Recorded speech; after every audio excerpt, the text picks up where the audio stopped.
Well, it's time to bring it on with some of your email questions.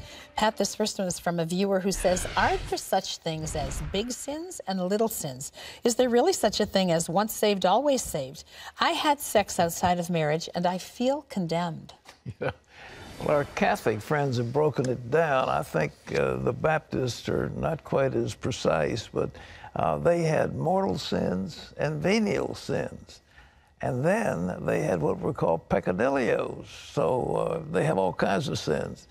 I think a sin is a sin. And I don't think there are little sins and big sins, because everyone is an affront against Almighty God. And that's what's important.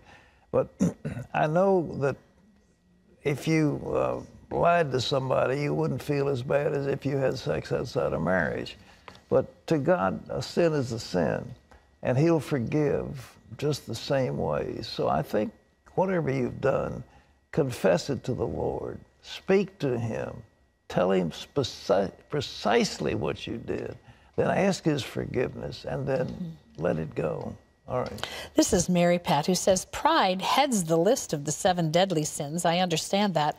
What I don't get is, proud is a derivative of pride. How is it okay to be proud of my children or proud of my accomplishments? Am I too liturgic in my thinking? No, that's a difficulty. It's a semantic situation. The pride that I think the Bible is talking about is this feeling that you are somehow special, you're better than other people. And the biggest pride was Satan, who said, I can do it better than God. I think that's the sin. I can do it better than God. Do you remember that song, I Did It My Way? I mean, yes. that was, in music, setting forth the mortal sin of pride. But the idea that you feel satisfaction in a job well done, that's a human emotion that you shouldn't denigrate. If your children do well in school, I mean, you can say, I'm proud of you, Johnny. You're a good boy. You know, you got an A on your exam. I mean, that's perfectly normal. Okay, this is Ash, who says, how do you fast for Lent? Well, we're in the middle of it now. I think we've gotten in a little bit, several weeks. Several weeks. There are people who give up sweets. They fast one day a week.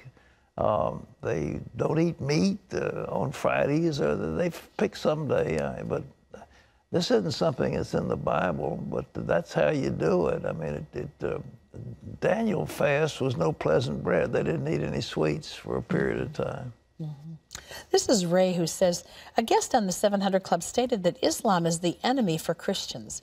How should one convince Christians in the Middle East who've lived together as friends with Muslims for generations that they must consider them as enemies because of the Islamic infidels?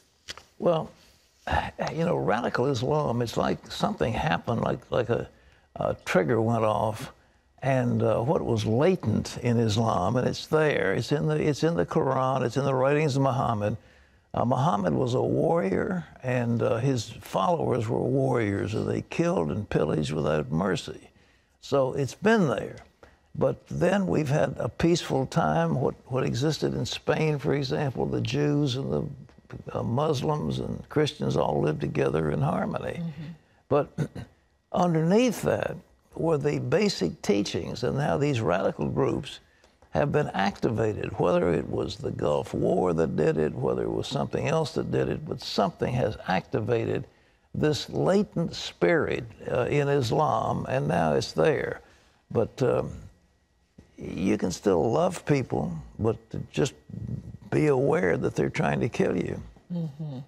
Well, that's all the time we have for your questions today. We're so grateful to you. We love to hear from you, and we'll try to answer more tomorrow. Well, thank you very much. Appreciate your questions, and thank you for being with us.